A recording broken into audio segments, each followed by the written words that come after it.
નમસ્કાર દોસ્તો, આપ જોયા છો સાઈ ગ્રુપ ઇન્ડિયા હાઉસ સંચાલિત નવસારી લાઈવ. નવસારી મહાનગરપાલિકાની ચૂંટણીમાં હવે ભાજપના ટિકિટ આપવાના થોડીક ક્ષણોમાં જ નામ આવી જવાના છે. સંભવિત નામો તો અમે તમને આપી ચૂક્યા છીએ. થોડીક ક્ષણોમાં જ હવે જે લિસ્ટ છે એ યાદી પણ આવી જવાની છે. પરંતુ આ સમગ્ર મામલે એક નવો વળાંક જાણવા મળ્યો છે. ગઈકાલે સંકલન સમિતિની બેઠકો અને ત્યારબાદ પાર્લામેન્ટની બેઠકો પણ થઈ હતી. ત્યારે પાર્લામેન્ટની બેઠકો જે તૈયાર થઈ ગઈ હતી એ પાર્લામેન્ટની બેઠકમાં આરસી પટેલના આકરા વલણ જોવા મળ્યા હતા.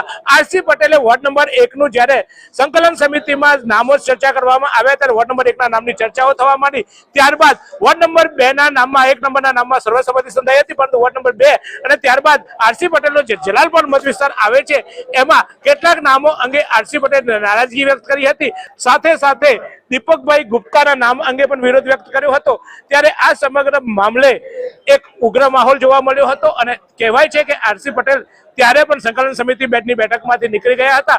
એમને પોતાની યાદી આપી હતી. યાદીના નામો નહીં હોવાનું એમને લાગતા અથવા તો એમના નામો અંગે સામે પક્ષે ઉગ્ર ચર્ચા થતા તેઓ નીકળી ગયા હતા અને નીકળી ગયા બાદ તેઓ કહેવાય છે કે પાર્લામેન્ટરી બોર્ડની બેઠકમાં પણ નતા ગયા. ત્યારે હવે જોવાનું રહ્યું કે આ ચૂંટણીમાં જ્યારે જે ઉમેદવારોનું નામ આવશે ત્યારે આરસી પટેલનું કેવું વલણ હશે. જિલ્લા ભાજપ અને ખાસ કરીને પ્રદેશ ભાજપ હવે આરસી પટેલને જે નામો આવ્યા હશે કે નહીં આવ્યા, કહેવાય છે કે આરસી પટેલ નીકળી ગયા બાદ એવી સર્વસંમતિ સમજી કે આરસી પટેલ જે નામ કીધા છે એ મોટા ભાગના નામ લેવા. ત્યારે આ તો ઓફ ધ રેકોર્ડ મળેલી માહિતી છે, પરંતુ જે વાતો ક્યાંક આગ લાગી હશે એટલે ધુવાળા થયા હશે. એટલે અમે સ્પષ્ટ આ સીધી વાત તમને એટલા માટે કહીએ છીએ કે આવું કંઈક થયું હતું અને આ વાત ચોક્કસ સૂત્રો પાસેથી જાણવા મળી છે. ત્યારે હકીકત શું છે એ તો હવે ભાજપની વાત ભાજપ જ જાણે, એટલે જાહેર તો થવાની નથી.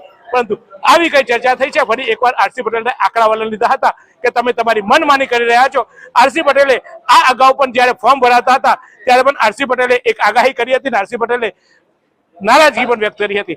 એ વખતે આરસી પટેલે કહ્યું હતું કે વાલા દાલાની નીતિ ચાલી રહી છે. ત્યારે અત્યારે જ્યારે ફોર્મના બાદ નામો ફાઇનલ થવાની ચર્ચા ચાલતી સંકલન સમિતિમાં પણ આ જ વાત આવી અને આરસી પટેલ નારાજ થઈને નીકળી ગયા હોવાના સૂત્રોએ જણાવ્યું છે.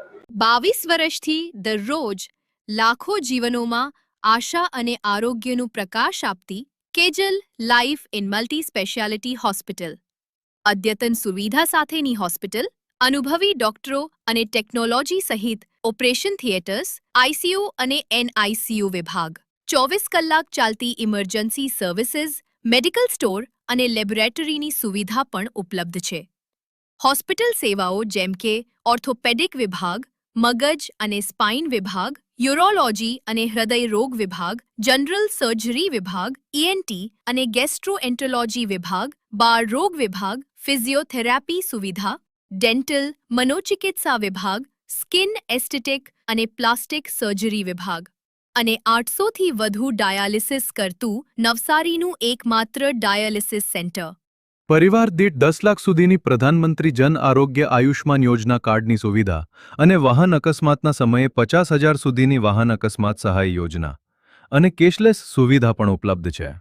Kejal life in multi speciality hospital. તમારું સ્વાસ્થ્ય અમારું ધ્યેય.